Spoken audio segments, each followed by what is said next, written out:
Aloha, welcome again. This is Dr. Albert Lin. I am once again the traveling doctor, and yes, as you can tell, I cut my hair a little bit. Not too bad, right? I know some of you watch my podcast, and I am halfway impressed that I did not create a total disaster. No one really made fun of me when I went back to work. Um, So it's been a pretty busy week. Um, I went back to work after not working for a while, so I started finally seeing what it's like in the hospital when I'm taking care of COVID-19 patients. Also, I'm sorry about this being late, but I work till about 6 p.m. Hawaii Standard Time, so I don't really get home till like 7, so I do these at 8 now. So while I'm working, these are going to be a little late. Again, you can get these saved live um, on Facebook Live and on YouTube and on Instagram Live. But I'm not even sure if most people are going to check in right now. So I think this is going to be a sort of slower update today, and maybe a little shorter, hopefully, than the hour and a half. But a lot of stuff has happened. So again, I sort of want to give the general world update. And the world update is, as you know, I'm not going to go over too much, but essentially it was like it was, on Monday, which was that China's cases are starting to slowly come up again. They're opening up for business on some level. And a lot of the cases are starting to come back again in Korea as well. So that's a little concerning also. So a lot of other countries are starting to slowly open up as well, as I mentioned with Denmark. And in addition, I think they're starting to have some of their kindergartens open up or go back to school. So what else has happened is that, again, Spain is doing better in terms of flattening the curve. So is Italy. And, now everyone is sort of focusing really on the US and what's going on with the US. The US, oh man, I don't know where to start with the US, but, let me just say that I think there's been a lot of focus on some of the international aspects as it relates to China. And first of all, China's role in this, which I don't want to get too political about, and also the World Health Organization's role in it. So it's hard to talk about this without talking a little bit about what happened.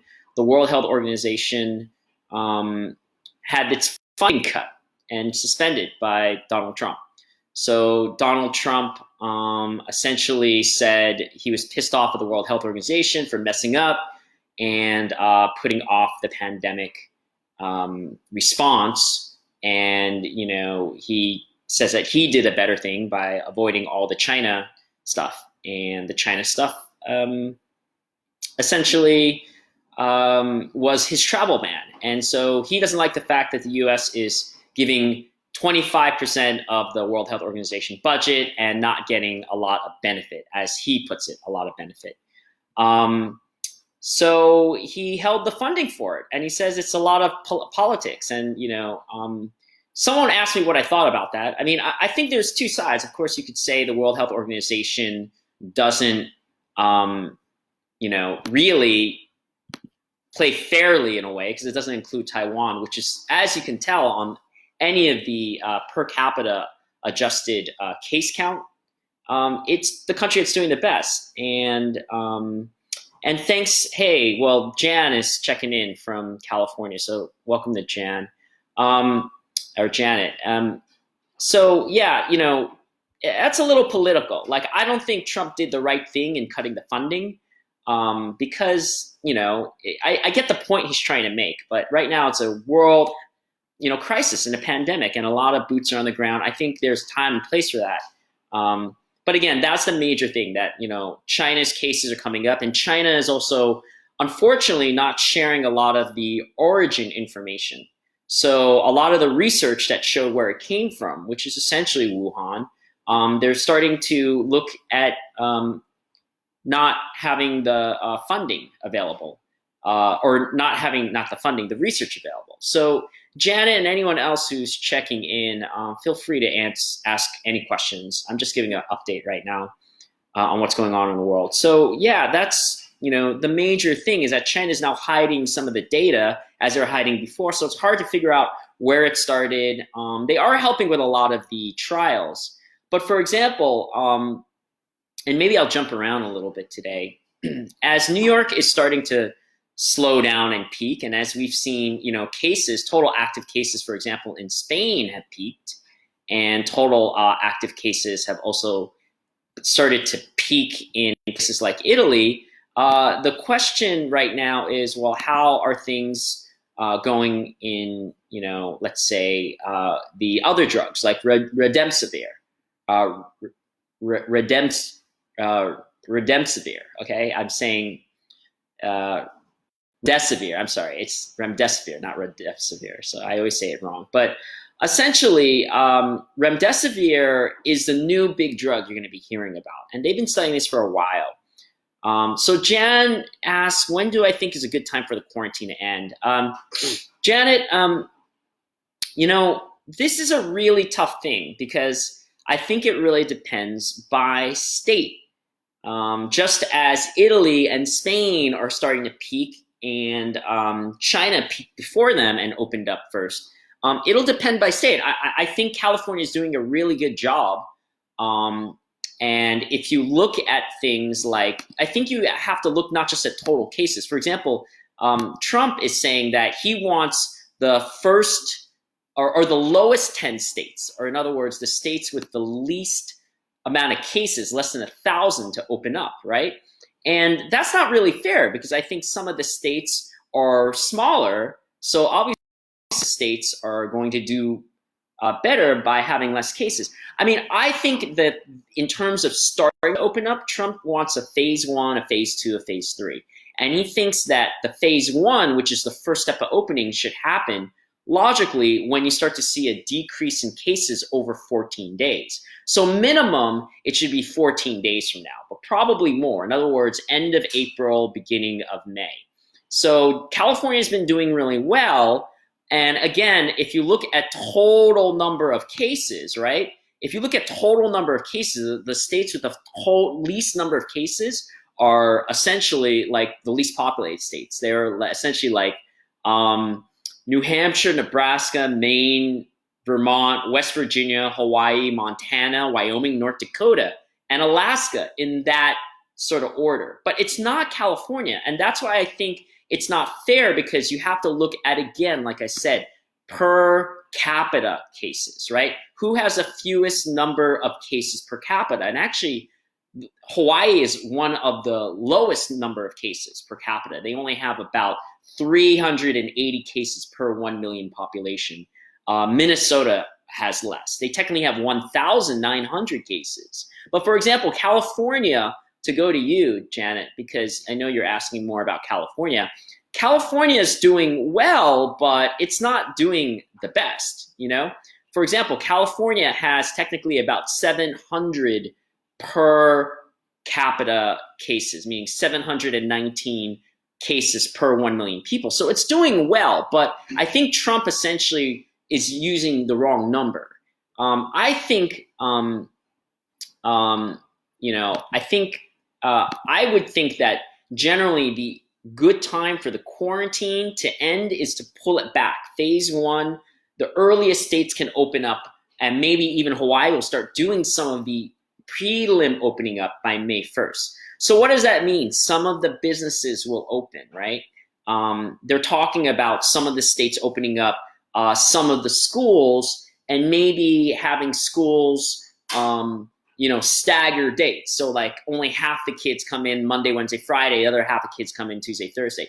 Now I got to say that, he said that it's up to each governor to do that. And welcome to Stacy coming from Hawaii. Stacy, I'm answering some of Janet's questions. This is going to be more a Q&A thing because, there's not that many people joining us. There's like nobody on Instagram basically joining me. So this will be a more Q&A type thing. And unfortunately, when I work, it's going to be this late most of the times. And I'm going to be working most of the end of April. I am actually working today. And I had to rule out 2 COVID patients. It's a little scary. I can talk about that a little later. What's it feel like in the hospital? But Stacy, Janet is basically asking what's the best time for quarantine to end. And I told her, I said, the states are all doing a better style. Some are doing better than others, and some are not ready like others. And if you saw Trump's recommendations, he wants the governors. Originally, he said he has the absolute authority, which is bullshit. The governors can either agree to do it or not. So what I was telling Janet was that essentially Hawaii is in a really good position to open up early, but it's not to say it should. Hawaii, because first of all, Trump said, the bottom 10 states in terms of having the fewest cases should open up first. And Hawaii is in that. But California is not, which is where Janet's from. And then also, if you look at other things, like I always said, total cases per 1 million per capita, or total deaths per 1 million or per capita. Hawaii is still the bottom 2 of those. It's in the second lowest. It's 49th. I mean, it's doing really well in terms of 49th fewest cases, 49th fewest deaths. So should that mean that Hawaii will open up right away? No, Stacy, I don't think Hawaii will open up right away, or in terms of, April 30th or May 1st. And I know that's not going to happen because already Lieutenant Governor Josh Green are talking about new rules. Now, you have to treat it geographically. Janet, I think you got to look at, like Gavin Newsom, the governor, is looking at, talking to Washington and Oregon. And for example, in the Midwest, it's like Michigan, Indiana, Nebraska, I think Iowa, I think Wyoming, they're all, or Wisconsin, they're all sort of talking together because they're all in that like central time zone. You got to think about like time zones. And in New York, Governor Cuomo is like New York, New Jersey, Rhode Island, Pennsylvania. And that makes sense because they're all geographically connected. So what's not geographically connected? It makes sense. Hawaii, and that goes to Greg's announcement, or his question. Hawaii announced schools won't open until 3 weeks straight of no new cases. So Greg, you probably know the news better than I do. I don't know. It's hard to keep track because every state's saying a different thing. And, Hawaii, essentially, if you say that, then, essentially the whole year is called off, essentially, because the school only opens until, it only is open until mid-May, as I understand. A graduation, especially like UH, all the other ones, graduate by middle of May. So if you have 3 weeks straight of no new cases, we still have new cases. And this goes maybe more into the Hawaii update. And I'm skipping around a little bit, but I want to focus a little bit more on Hawaii since I'm working there, and a lot of people, I think Hawaii's like the Taiwan, of America. We're an isolated island and we're doing really, really well with a ton of Asians. And a lot of us are following more of the rules and we're doing more geographic isolation. So, to answer that, Greg, I looked at Lieutenant Governor Josh Green's video podcast. He does a real good, quick 1 minute, 2 minute one. And again, Stacy and Greg, you guys should look at that because it's a great podcast. He gives a great update on things. And he said, for example, today there were only 14 cases. So that's not that much at all. And, if you look at how many actually made it into the hospital in all of Hawaii, of our 541 cases, because that's how many cases we have. We have 541 cases. We have 9 deaths.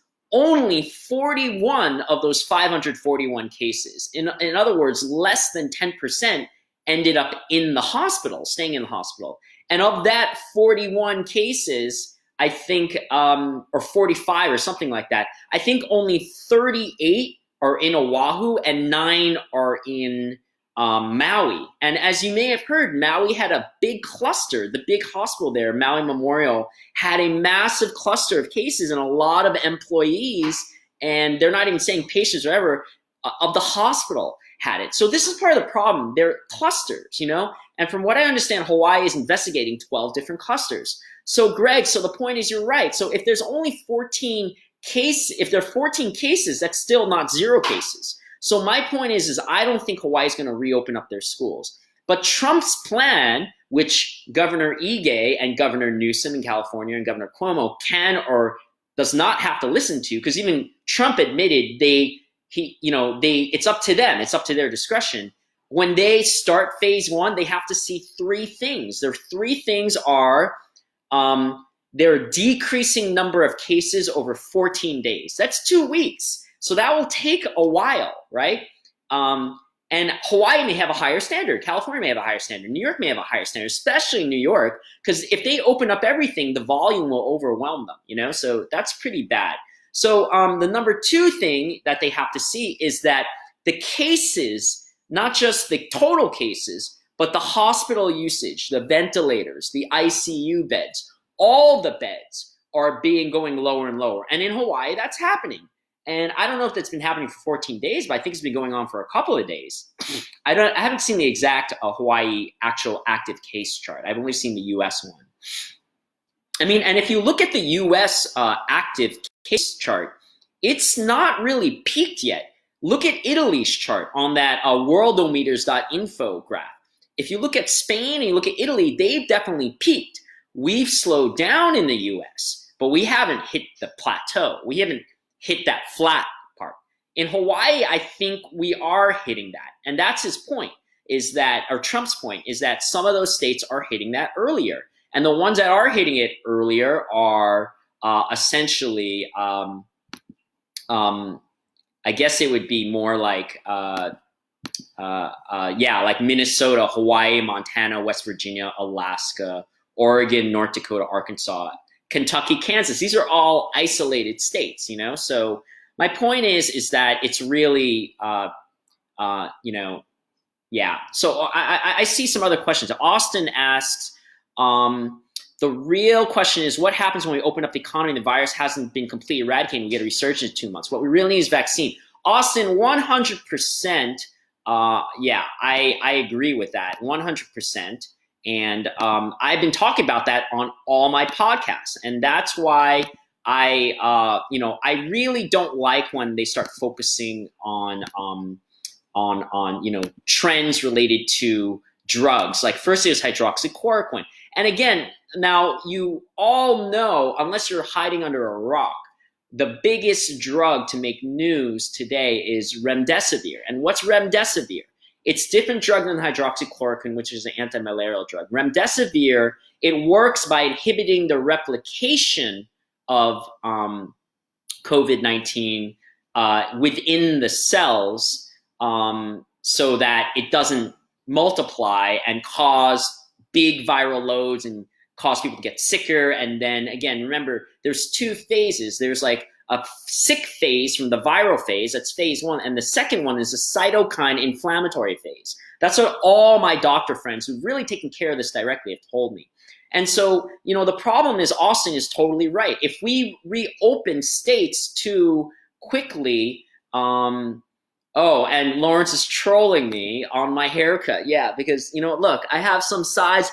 At the end of it, I'll be nice and I'll show you the back of my head. It's not that great, but it's not awful, like I went a little high over here, as you can tell, but it's not so bad here. I think I did a pretty good job. Anyway, so my point is remdesivir doesn't do really well, Our initial studies show that it didn't do really well. And actually, China stopped 2 of their studies early because it didn't do well. But again, the China data, I don't really know. The reason why everyone's excited about remdesivir is that University of Chicago gave some prelim results, not even a full article, but some prelim results where they took care of like 130 patients that were sick, like severe sick, hospitalized. And they basically said that the remdesivir showed a really good result in a lot of these sick patients. And Gilead sponsored this study. They also sponsored the study in New England Journal that was a couple of weeks ago, or 2 weeks ago, that showed that there was a good effect and a lot of people survived well out of extubation. Now, the reason why the University of Chicago study for remdesivir is better is because it is showing that essentially people lived more on the ventilator. In other words, they only showed that 2 people died out of this 130 people when they treated all these 130 people with remdesivir. And the problem is there was no control group. There was no group where they didn't give it to remdesivir. So did the remdesivir help them, or could it have been anything that helped them? Maybe they just got other antibiotics. Maybe they had a healthier population. You didn't have it double blinded and you didn't have the placebo. You always hear about the placebo thing. So thanks, Lawrence. Yeah, it's not that bad. I mean, the wall thing, yeah? So anyway, remdesivir, I mean, it's making everyone really, really happy right now, because at the very least, what does that mean? I mean, this is the problem with remdesivir. Here's the pros. It may make less people have to die, because you can give it to them once you get in the hospital if it's shown to improve people's mortality and keep them off the ventilator or get them off the ventilator. Number 2, we'll have, yes, less ventilator usage if it really does work well, because people have been getting off this ventilator more, at least in the preliminary studies. Now, we have a lot more studies that are coming out in May, so we're going to have to wait to see if this is really useful. But I know a lot of hospitals are using remdesivir off-label. Now, remdesivir is not FDA approved. It's not used for any other disease in the world. Gilead used remdesivir to look at the Ebola virus to see whether it worked for the Ebola virus, and it didn't work against Ebola virus. So, like, maybe some studies are showing that it's working now, but you got to hold your horses, is what I'm saying. The other problem with remdesivir, or those are the pros, but the cons are, again, it wasn't really studied with a placebo. It's not double-blinded. And the other problem with remdesivir, and the big one, is it doesn't cure it. It's not a vaccine, okay? And it's an intravenous drug, meaning you can't get remdesivir by just going to the pharmacy. You can't get remdesivir by just going to your doctor or going to a clinic or anything. You have to be sick enough to get it in the hospital, which means you're probably pretty sick. Like you're having trouble breathing, you have pneumonia on your x-ray, and your oxygen level is low, or some combination of that, you know? Gilead is saying that they've got a lot of doses. They have something like, they have enough to treat 140,000 patients is what they're saying. But the problem is that doesn't really help us, right? Because we have a lot of patients. We have 678,000 patients in the US right now. Not all of them are hospitalized, but you know, a lot are sick. Of that 678,000, I would say they're easily at least 150,000 that are sick, you know? So right now, and there will be more and more cases. We haven't stopped. We have 35,000 deaths. So that's a lot more than everyone. So Austin asked, the virus, or says, and again, I want to give a prop up to Austin, is one of our first responders. He's actual in the trenches, in the EMT there. So he says, if the virus spreads like the flu, then ideally it will drop off in the spring and summer and will come back in the fall when flu season starts, ideally in the fall. But we don't know that will slow down in warm weather. That's absolutely correct, because there are cases south of the equator that was spreading, like Ecuador. Ecuador was really bad. Look at Guayaquil, Ecuador. And again, even in Australia and it was spreading. It wasn't spreading as fast, but it was spreading. So there were cases in the wintertime. But generally, the hemisphere has overall better, yeah. So, and he also mentioned less people travel to the southern hemisphere, and there are more third world countries in the southern hemisphere where there is travel. So it's hard to tell what will happen when it warms up. Yeah, absolutely, yeah. So I agree with Austin. And Austin, if you've looked at, I've mentioned this in a lot of my prior podcasts, you know, that's why there is all this theory, oh, well, all these countries in Africa and, you know, developed countries that are getting the BCG vaccine, and like they're taking hydroxychloroquine against malaria. So people are making causal connections when they shouldn't really make these connections at all. So, you know, maybe remdesivir will be good, maybe not. But the point is, like Austin says, it's not going to be a killer. We're going to have a second peak, a third peak, a fourth peak. Austin, I'm actually worried about a second peak hitting in the summer, and then another peak hitting again in fall. The reason why I think that is because China's already having their second peak, right? And their second wave, not peak.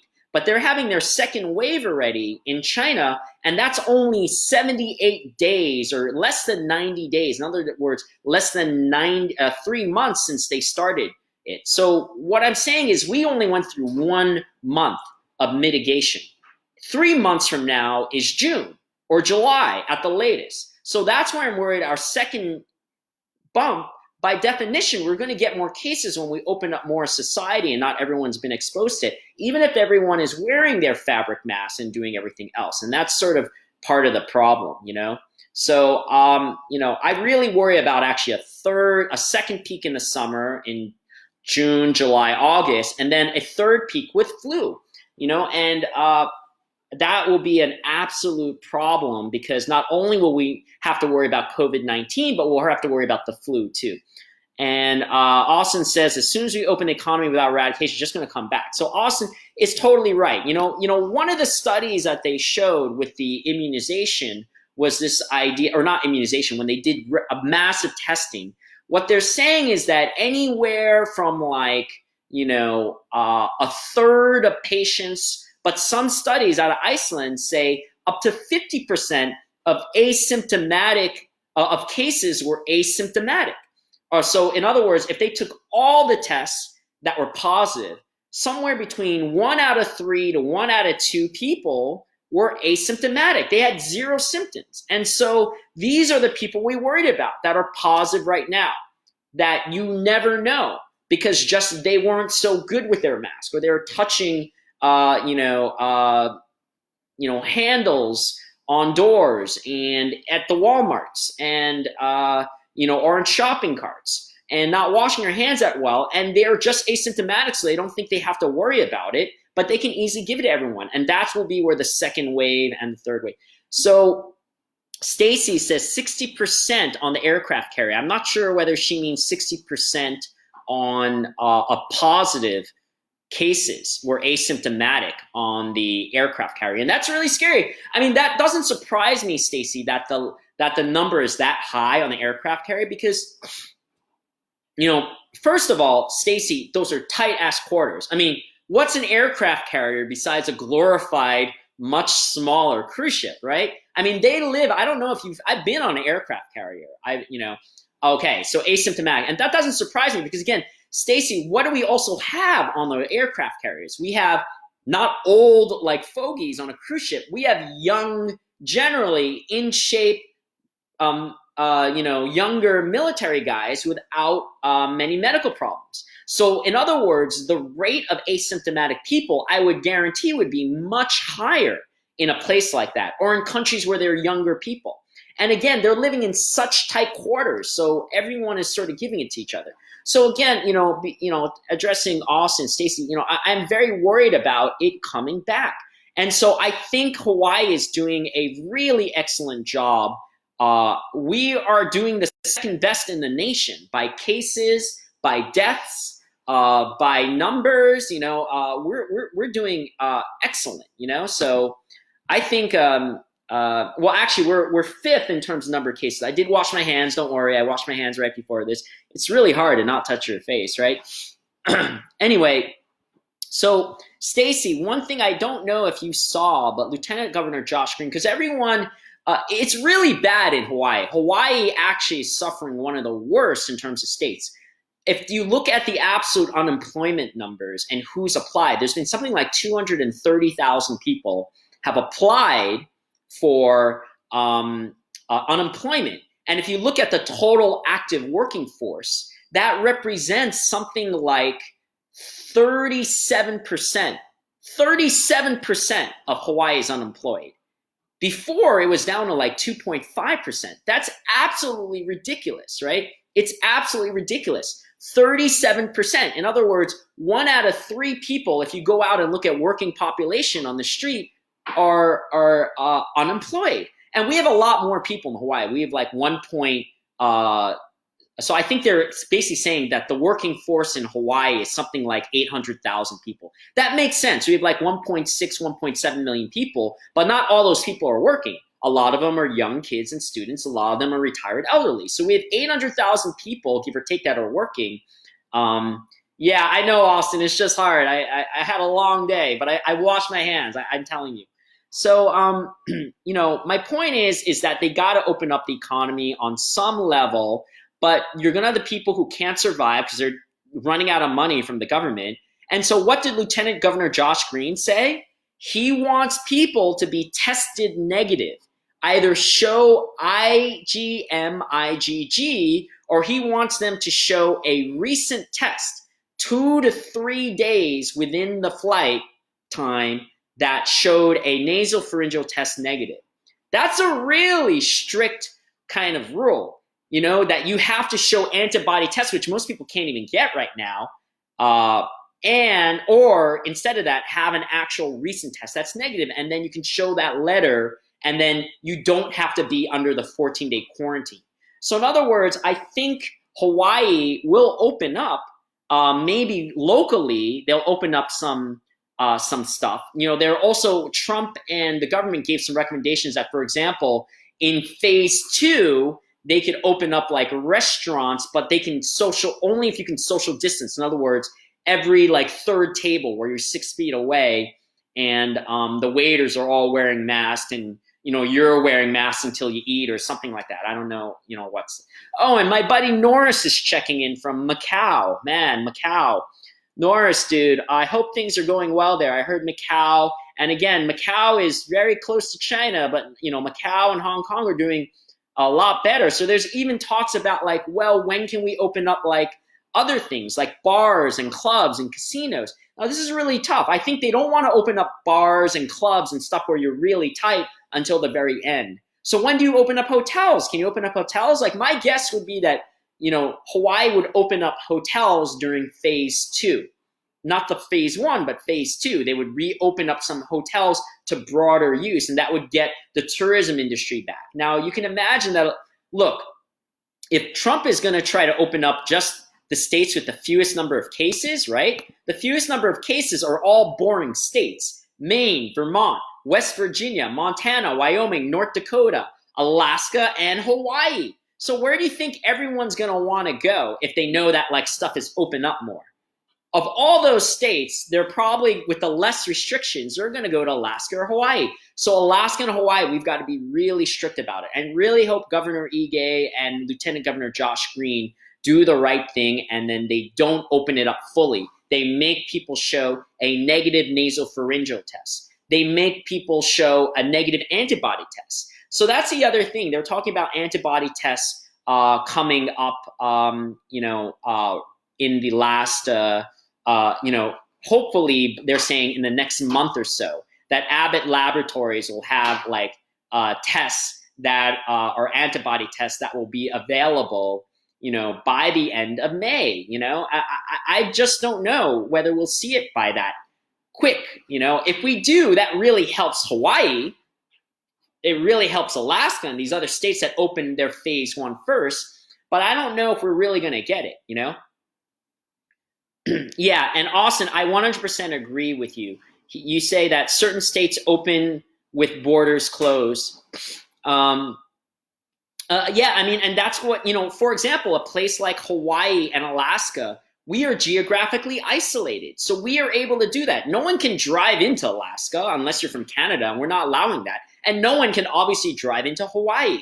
So we have the best chance to geographically isolate, and we can open internally. But for example, even in Hawaii, you can't go between islands without triggering another 14-day quarantine. So for example, if you're in Maui and want to come to Hawaii or Oahu, or you're in Big Island and want to go to Kauai or go to Maui, even if you go there, even though you're within your state, you trigger another 14-day quarantine. And that makes absolute sense. Why? Because, for example, in Oahu, we have a majority of our cases. And so people in Maui and Kauai and Big Island are worried about even Oahu people coming, because we have most of the cases of the 540 cases. We have like 400 something cases. So Austin, you're 100% right. Nevada, all the landlocked states, the states that are surrounded, are going to have a lot of trouble doing that. Even in New York, that's Manhattan Island and Long Island, they have a lot of states. They're technically islands, but they're joined by tons of tons of bridges and surrounded by other states that have a lot of COVID patients. And Sheeran is saying just panda. So I don't know if she's bored or what, or if that's making fun of China. But Austin says we can't keep the economy shut down forever. Compared to historic disease, COVID really isn't that bad. Don't get me wrong, it sucks compared to Spanish flu. Yeah, we're going to have to open up with social distancing, whatever. Yeah, until we get, yeah. So Austin, 100%, I agree.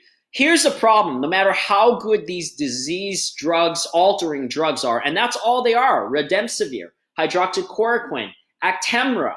They're even talking about ivermectin, which is a parasite medication. All these drugs are mitigation drugs. They're not cures. They're vaccines. So it doesn't prevent us from getting sick. If we get sick, like I've told my dad and mom, like, they're isolating at home. I FaceTime them once a week, along as FaceTiming my brother and sister-in-law, my nephew in New Orleans. I've told them all, we're going to have to get used to this lifestyle for a year, at the earliest, first responders like Austin and I will get the vaccine, if there is one, earlier. We will probably also get the antibody test earlier than everyone else. And why? It's because we're with the people that are coughing in our face, that are sick, that are, we're more at risk of getting sick. So it's very important for us to know if we maybe have the antibody already. And that really helps us, kind of risk stratify even whether we can go back to work if we're sick or not, and those sorts of things. And I want to go to another thing. And Austin, I'm sure you've been asked this a lot too. A lot of people are like, well, what happens if you have that IgG, IgM antibody? Does that mean you're completely immune forever?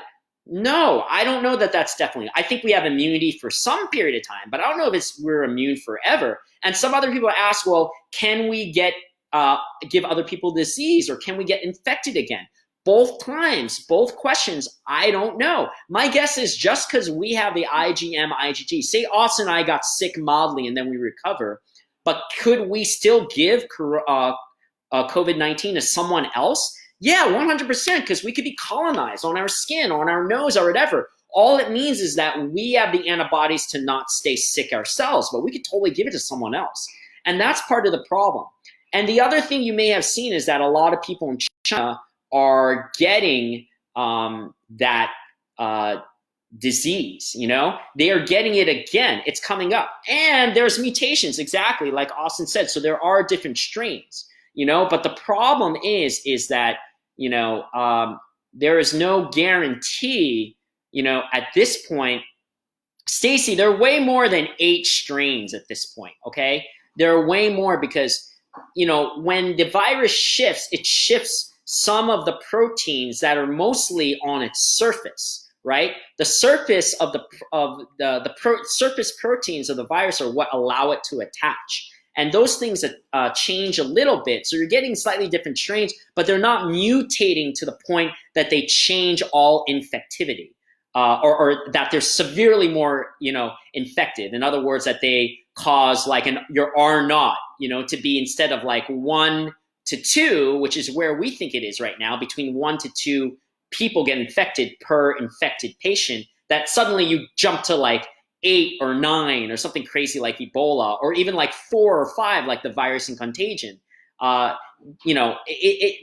they're seeing is that even with the different strains, the different mutations, if you will, it's not making it much worse. But you could still get infected by one of those, and who knows what happens, at that point. So it's really hard to say but the information from the antibody test will give you a lot more maybe satisfaction and a lot more comfort in letting some people get back to work. That's really the point. Or letting some people travel, right? To travel to Hawaii, travel into your country, travel into whatever. Because what's going to happen, I've said this for weeks, we're going to open up domestic travel first, and then we're going to open up international travel at some point way after domestic travel. I mean, they're already talking about it within Europe, to let European countries start traveling each other. And that's because it's the Eurozone, it's the EU. They all use the same currency. So, it's kind of like they're the States. So the other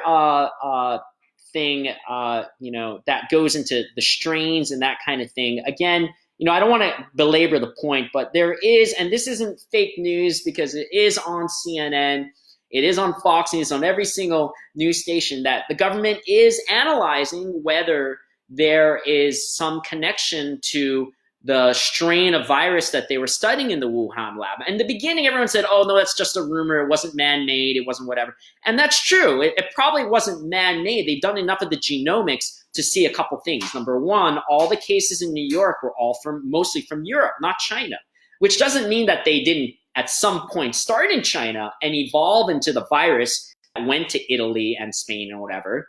It's very unlikely that there's a COVID-19 that started in Italy and a COVID-19 started in Iran and a completely separate COVID-19 started in China. There's always a patient zero. There's someone where it started from. And what they're seeing is that a lot of the early data did show that for example, the whole theory is that it started from a wet market, from a bat thing in China. And what they are really saying is that a lot of the earliest patients had no connection to that wet market. And that possibly, there's some idea that it could have slipped out. They might have studied it at that Wuhan lab in China. But honestly, the problem is it won't really matter because at this point, we will never really know. China will never release those numbers. Over their dead bodies or other people's dead bodies, will they ever release those numbers? The information will be burned. They cut down all social media mention of it. None of the new studies about, looking coronavirus will look at China's influence on that. So Austin mentions, I will not visit my parents until this is over. It's very sad. Yeah, me too. And, I've told my dad the same thing, and that really sucks because my dad is not young. He's 79. My mom is 72. So I've told them that the best I can do is come by to LA and wave at them from, a distance from the car and talk to them that way. But I can't stay in the same place with them. And, at least we can see each other visually, but I won't be able to see them, and that's really, really sad. And he says, Austin says, the most likely be going to California due to family death and will pass by my town. Yeah, and that's exactly it, so I'm going to be able to only distance look at my parents until we get a vaccine, maybe they have IgG, IgM, but I doubt it. I think they would be symptomatic and really sick. We both signed up, our whole family, by the way, Austin, signed up for the NIH antibody test. It's 10,000 people. We all emailed in to sign up, but we haven't been called yet. So maybe that means they've signed everyone up or we never will be. So who knows about that. So talking about other different drugs, a lot of people have been discussing a lot of different things. Even, again, ivermectin, they've talked about treating the hemoglobin-related aspect of it, and whether that may be part of the reason things like hydroxychloroquine and ivermectin work, because they work more internally within blood cells. I mean, again, I've gotten the follow-up from my healthcare workers and my ICU doctor friends in New York, and it's really, really bad. Like, again, his ICU, which was treating every single patient with hydroxychloroquine and azithromycin, all 100, he's seen 100% die. Now, keep in mind, he takes care of the sickest patients. Oh, Crystal mentioned she signed up too. That's great. So maybe we'll find out whether we have the antibody or not. Now, again, as some of you know, I had a really, really awful pneumonia in February. So I think there's a very decent chance that even though my test was negative, that I do have IgG, IgM, and I have the nasopharyngeal thing. And again, my friend who had COVID-19, he still doesn't smell, I think, but he's basically recovered right now. I never need to go in the hospital. Unfortunately, one of my friends, her uncle died from this, So again, all of us are going to know somebody that at the very least gets it. That's easy. All of us are going to get it, unfortunately, unless we're very careful for a whole year. I joked with my friends that we should have a sort of morbid, like, last man standing, like they have for the last person who gets married. Like, everyone puts in $100 and you make a game out of it. You get your 10 best friends, everyone puts in $100, and let's see who can stay COVID free the longest, And obviously it'll be more about who's symptomatic and who tests for it. But the point is, at some point, we're going to have IgG, IgM tests. that will really be the thing that lets us open up the economy in phase 1, phase 2, phase 3. But as Austin mentioned, and we've talked about for weeks on my podcast, I've been doing these podcasts since March 13th, more than a month ago. It's been always the idea that this first peak hit us real hard, like China got hit hard and Italy got hit hard. And our second peaks and third peaks are all going to come, but ideally they'll be slower and they'll be lower. And they won't overwhelm, like especially New York's healthcare system like it did. So that's all we can hope for. We're going to social distance with a mask for going on, I don't know, more like a year. Maybe some of the healthcare workers will worry less because we'll have the vaccine and the antibody testing a little earlier than most people. And everyone may say, oh, that's not really fair. That's not really fair. I want to be able to go to work, or, it's not fair for younger people. But it's just the reality. You have to protect the people that are most at risk, like the people, the cashiers, or, the people who are other, the grocery stockers, the janitors, the EMTs, the nurses, the doctors, the flight attendants, right? The flight attendants, they're really at risk because they're around a ton of people in a tiny, tiny little, flying tin can. Yeah, Austin, I was just going to ask you about that. One of my friends told me about Zoom and how we can broadcast from Zoom to Facebook Live. So I'm going to play around with Zoom maybe before my next podcast. The problem is my next podcast is still going to be this time on Monday. So if we want to get the most people, maybe I'll save it for a podcast where I can do it in the daytime, like maybe Wednesday or Thursday, next Thursday, Austin. So maybe you can be the first guest.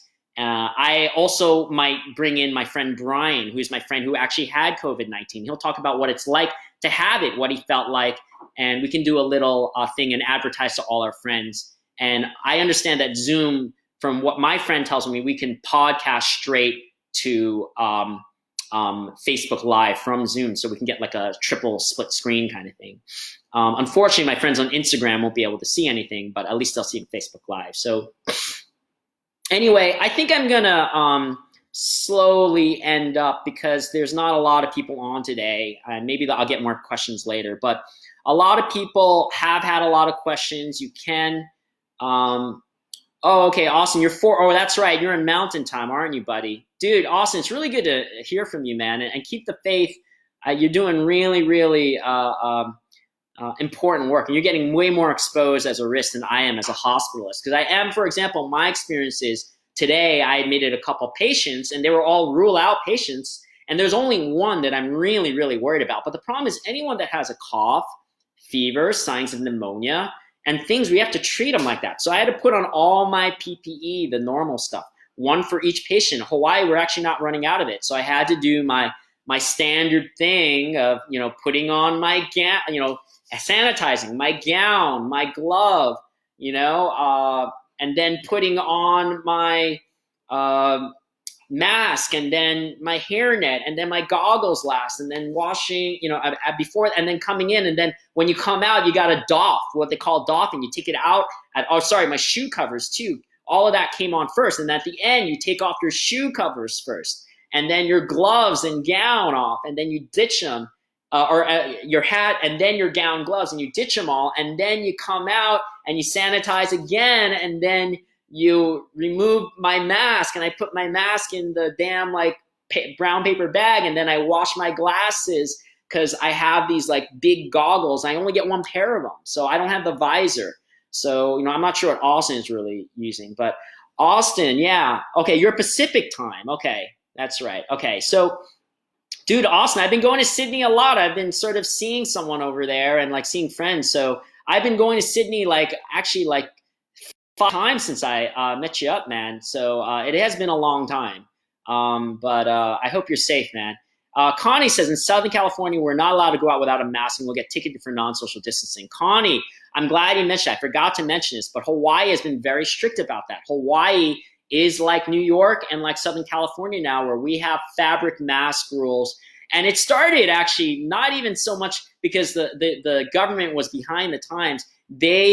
Certain stores like Costco and Foodland Supermarket and certain other ones were not letting people in anymore unless they had the mask. So at a certain point, again, everyone only goes out really now for Costco and certain shopping. So that's what was going on. And now in Hawaii, we need a mask, but they're starting it Monday. They're giving a grace period. So they're letting people do it Monday. So in other words, tomorrow's Friday. They got 3 more days. So Austin, you got safety glasses? Yeah, buddy, I got safety glasses too. The ER has the full-on crazy visors and whatever. And actually, in a way, I prefer the glasses because it's a little more stable and it's not as bulky. And there's still an airspace under the visor. It's not a full face mask, but the ER has these like welding mask things that you're still technically exposed. So I personally prefer the glasses. I just don't touch them until I wash my hands and come out and everything. Yeah. Yeah, Austin, us too. We got to wash and reuse our glasses. We luckily only have to use one N95 per patient because we don't have a lot of COVID patients. We have maybe a few rule outs and a few actual patients, but not that many. So dude, stay safe, Connie says they have a curfew in Southern California for grocery stores. All have to close by 9 p.m. Connie, we don't have that yet. In Southern California, in Hawaii, I think things are still opening at 10. So for example, maybe the grocery store, for example, I know for sure that Whole Foods is open till 9:30 for sure, but maybe that will change by Monday too. Walmart shuts at 8:30, and I think Target shuts at 8 p.m. But our restaurants open later. I know this because I know that, or actually, I think the restaurants only open till 10 latest right now. Because I know like Papa John's and like the burgers places, you can take out till 10. I'm not sure about McDonald's or Taco Bell, all those other places. So yeah, awesome. The reason I like the glasses is that it's not as bulky and you have a better sense of frame and, periphery vision. And, it's not as complicated, especially with the gowns and, other different things. So anyway, Hawaii is doing really well. I anticipate, personally, I think Hawaii is going to start entering our phase 1 by May 15th. Maybe not May 1st, but probably by May 15th, they'll start opening up some stuff. And they'll be really strict with what? Geographically, who can fly in. So for everyone out there who wants to go to Hawaii for their vacation and, they're just trying to escape boredom and quarantine and they're not working, they want to use their stimulus check to come to Hawaii, just keep in mind, unless you have an antibody test or a nasopharyngeal test that shows you're negative, you may still be quarantined. Who knows, Yeah, Austin, they do fog up. That does suck. The thing is, I think you wear them longer than I do because I only go in to see a patient and, interview them for about 15, 20 minutes and then, examine them. And I go out and then I wash them and do stuff again, So anyway, that's really more the update. I don't really have as much of the update on the new results for Actemra and hydroxychloroquine. There was a recent news study actually out of France that showed hydroxychloroquine doesn't really do too much. There is a theory, and a lot of my doctor friends have this theory that hydroxychloroquine may not work really well for the sicker patients, but it may work something better for the less symptomatic, the mild cases, the ones that don't get admitted to the hospital. We'll see what the data shows, and it may come that there'll be a drug like remdesivir that's way better for the sicker, patients, but it's not as useful for the mild patients because of the IV drug, number one, and that there is another drug that like hydroxychloroquine that's better for mild people that get it over the counter. I'm not saying hydroxychloroquine, it could be anything.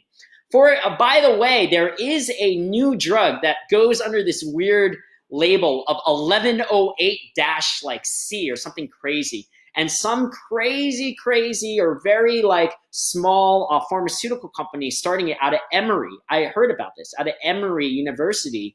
And the reason it apparently has shown some good in vitro studies. And the reason why it's good is it's a pill. It's a pill that you can take as opposed to injection like remdesivir or Actemra or favipiravir or all these other antiretroviral, anti-inflammatory medications. So keep your ears out for this 1108-whatever from Emory. But I don't have a lot of hope on it because it's very, very early days for that.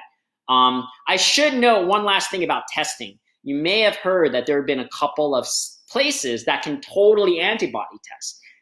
Which are these places? There's this rich island off the coast of Florida called Fisher Island. The average income there is like $250,000 average income. Everyone there is able to get antibody tested because it's all a bunch of rich people, and yeah, some of their workers and whatever that live there and their staff, they all get tested. The other place that got tested was Telluride. Telluride is like Aspen. It's like a rich ski resort town, and it's because the head of United Health or some other insurance company providing antibody tests for everybody. So again, what have I always been saying? Who gets all the tests and the key investigational drugs and compassionate use drugs and the best testing first? It's all the damn rich people. It's not very fair, but that's how it is. So that's it. Keep the faith. We are doing better. I mean, we are starting to peak. New York is the worst it's gotten. I don't think the other really bad, let's say states like New Jersey, Louisiana, Massachusetts, Connecticut, Michigan are going to be as bad as New York. Let's hope that. So New York's as bad as it's been. It was really bad there. Like thousands and thousands of people died. About 16,000 people died there. Oh, one other thing. There's been a lot of confusion. Some people ask me, hey, well, what are actual COVID-19 deaths? Like they've been hearing that New York has been counting some deaths that are just suspected as COVID-19 but not tested as deaths. And that's right, because there's been guidelines that are not handed down by the CDC and epidemiological societies that say what we can count. For example, China did not count any suspected cases. That's why their numbers are so artificially low at like 3,000, which I don't even really believe in. And for example, Italy did even count even suspected cases, I think, as being deaths, just because they were so likely to be COVID-19 deaths that they were. And New York, for example, has been counting even suspected cases. So not everyone that's died, believe it or not, was tested for COVID-19. So it's really hard because one state Department of Health may do it a different way, and now the CDC is saying even if you suspect that they were COVID-19, and who does the death certificate, by the way? It's me. It's the guy, the doctor in the hospital. When someone officially dies, or the medical examiner, we put in cause of death by this. Like for me, for someone with COVID-19, I'd say would have died. Cause of death is acute respiratory distress syndrome as a result of pneumonia, as a result of COVID-19. And I would say that if my patient were guaranteed tested positive for COVID-19, I would put it.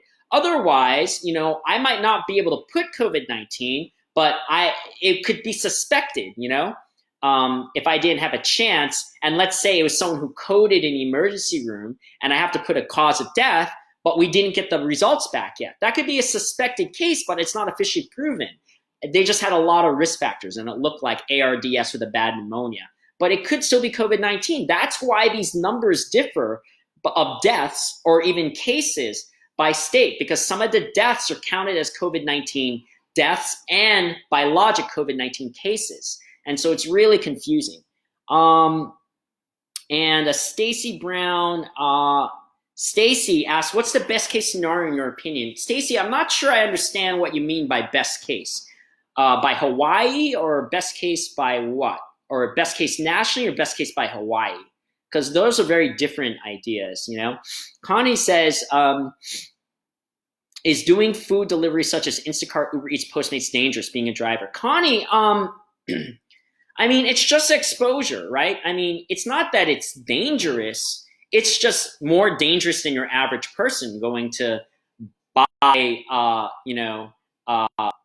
groceries at the grocery store or buying takeout. Because Connie, you're touching a bag at the very least from someone else handling it. And at the very least, one person at the restaurant handled it, and probably the cook handled it because they handled the food, and probably whoever prepped the food, because maybe they have a food prepper and a cooker and a cashier who gives it to the Uber Eats, Postmates, Instacart driver. So you're touching 3 people's stuff at the very least. So my point is, it's not dangerous that you shouldn't do it, but it's higher risk. For example, a funny thing is that oh, my Instagram live is ending, but I'm going to end Instagram because no one's really checking in on this thing anyway. There's a funny thing that Anthony Fauci said, that you could do a Tinder date if you wanted to accept the risk of chatting with somebody, and then if you like each other, who knows what happens.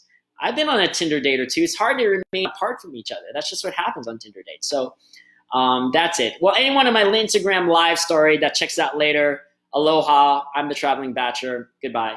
But everyone else on Facebook live, I'm still here. So Stacy, this will probably be the last real question I'll answer.